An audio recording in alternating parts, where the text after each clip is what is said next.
sé que la meva família es van posicionar sobretot amb el bàndol guanyador de la guerra, per tant franquista. No es va parlar mai d'aquest tema. Suposo que ells devien tenir els seus motius també après a jutjar. Jo tot això ho he sabut més endavant. I la gent, tots eren amics i no parlaven. I esclar, jo era petita i jo havia sentit a casa que a França sí que en parlaven. Yo en mis vivencias lo que he sentido es el silencio, el decir eso ya pasó,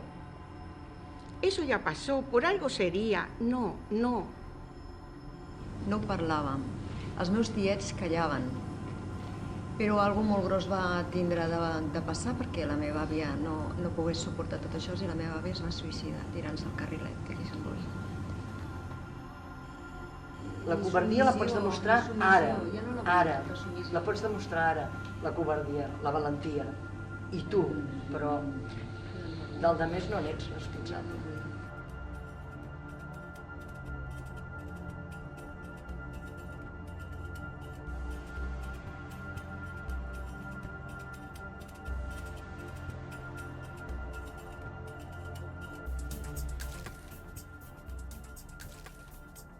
Les audiències memorials que hem fet enguany 3 edicions a Sant Boi de Llobregat i a Sant Joan de Vilatorrada han estat diferents, complementàries i molt satisfactòries, sobretot pels participants.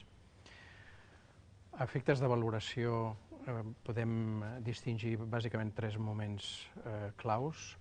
Un és la reunió preparatòria que vam fer amb cada un d'ells i on, amb un ambient, diguem, confidencial i íntim, cadascun d'ells i elles va poder compartir la seva experiència vital, el seu testimoni, on es van poder fer algunes preguntes aclaratòries i on, sobretot, es van poder expressar. Escoltant a les meves companyes i companys avui, per una banda he recordat fets de la meva pròpia biografia, que no és que tinguis oblidats, però sé que ja no tens presents, no? I m'ha fet molta il·lusió. I sí que ara tinc ganes ja d'estar a l'audiència i poder expressar les meves vivències, les de la meva família, però també fer aquest reconeixement a les famílies, a les vivències de les altres companyes i companys.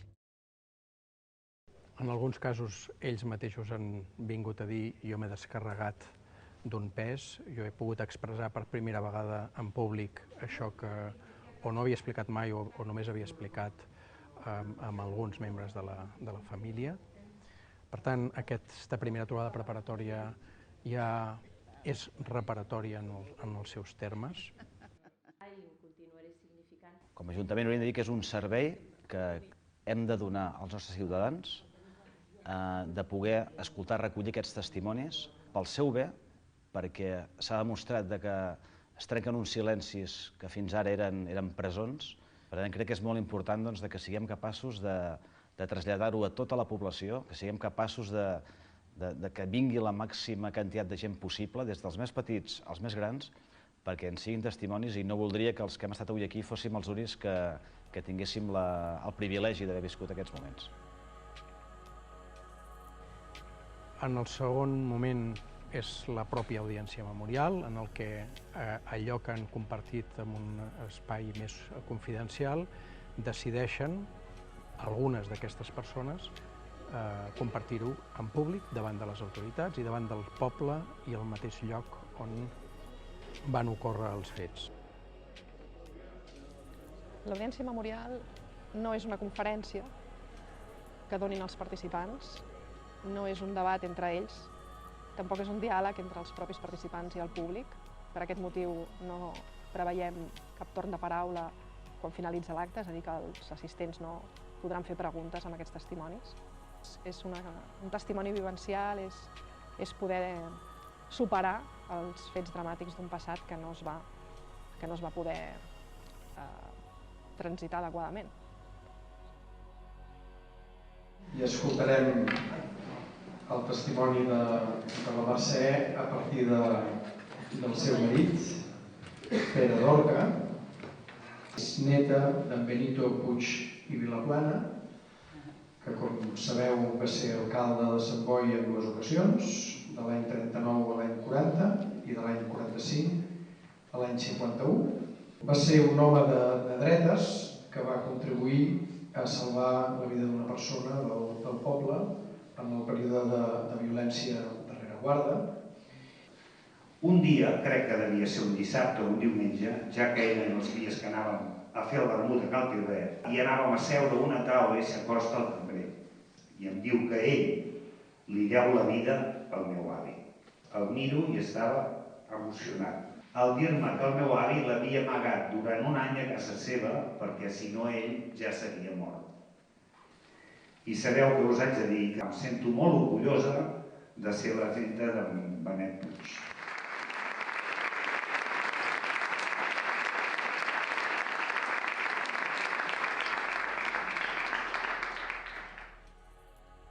Bona tarda. Primer de tot, doncs, gràcies per donar-nos aquesta oportunitat als fills, als nens, perquè ara ells ja no hi són, en una generació, doncs, en el meu cas, doncs, que van perdre la guerra, però evidentment no van perdre cap moment la dignitat.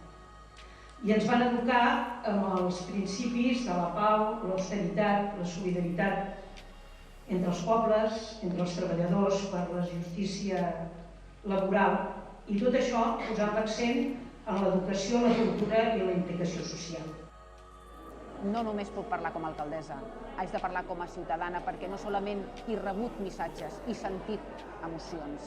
I les emocions crec que són les úniques que sanen les ferides. Hi ha uns que opten pel silenci i altres per el record. En tot cas, no podem negar-lo, perquè el record és la reparació i la reconciliació amb nosaltres mateixos també.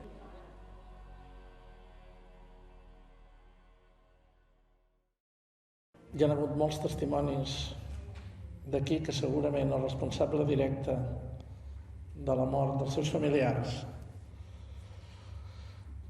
va ser el meu avi, no? Va descobrir ja d'adult que el seu avi va ser president del Comitè Revolucionari que es va fer càrrec del poder local de Sant Joan de Vilatorrada a l'inici de la Guerra Civil. De la brutalitat del que va fer el meu avi només ho puc resumir dient una cosa, és molt curta, perdó. No puc dir res més, gràcies. I durant aquests 2 mesos que ell era al cap hi van haver els assassinats indiscriminats d'aquesta gent, que eren unes 10 persones del poble, vinculades segurament més a l'església o potser una mica més conservadores, però que absolutament eren per rancúnies. Abraçada amb un altre testimoni. Explica que el seu avi va ser assassinat l'agost del 36 justament per aquell comitè revolucionari. El van matar a 300 metres de casa sense cap raó. Bueno, la raó és que era un missaire, no? També colpidor el testimoni de la neboda de l'alcalde franquista que hagués pogut impedir amb un aval l'afusellament de l'alcalde republicà Agustí Soler. Les filles recorden les últimes paraules del pare. Aneu amb el cap ben alt, no he matat, no he fet matar. Em maten, sóc innocent, agafat allà els barrots de la presó. Feia trencar el cor, però no hi va haver res a fer, pobret. Va ser condemnat com a representant del bàndol perdedor, com a escarment i humiliació. El meu oncle, molt estimat i bona persona per mi, havia estat capaç d'aquella gran crueltat. I més víctimes a qui la guerra els va robar la infantesa. I s'emporta el meu pare tot dient que ha d'anar a declarar. Uns minuts després sentien els trets. Fou l'execució. Fer el trencament del silenci en públic davant del poble, en el mateix lloc on van ocórrer els fets, davant de les autoritats locals i nacionals, perquè aquestes facin el reconeixement institucional que no s'ha fet. Com a càrrec públic que soc, doncs, evidentment, fem allò que hem de fer, que és col·laborar a fer possible materialment aquest tipus d'iniciatives. Que anem tard, com deia abans a la presentació, ja fa anys que haguéssim hagut d'avançar molt més entre tots, perquè això va afectar a tothom. necessitem molta pedagogia, però també molta determinació política i de la gent i de la societat civil. Per tant, diàleg, però també convenciments democràtics. I el tercer moment clau que enllaça pròpiament amb l'audiència memorial, passem a un espai més informal, que és l'acabament o la finalització de l'audiència memorial, i per tant és un espai informal igualment valuós, igualment protegit, però alhora públic, que permet que aquesta memòria individual i col·lectiva sigui informalment comunicada, sigui informalment reconeguda i posada en valor per totes les persones que han assistit a l'audiència memorial.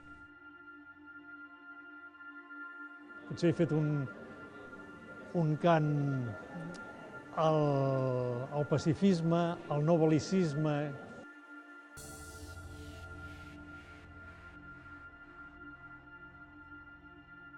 Que no enviessin bombes i armament i tal contra gent.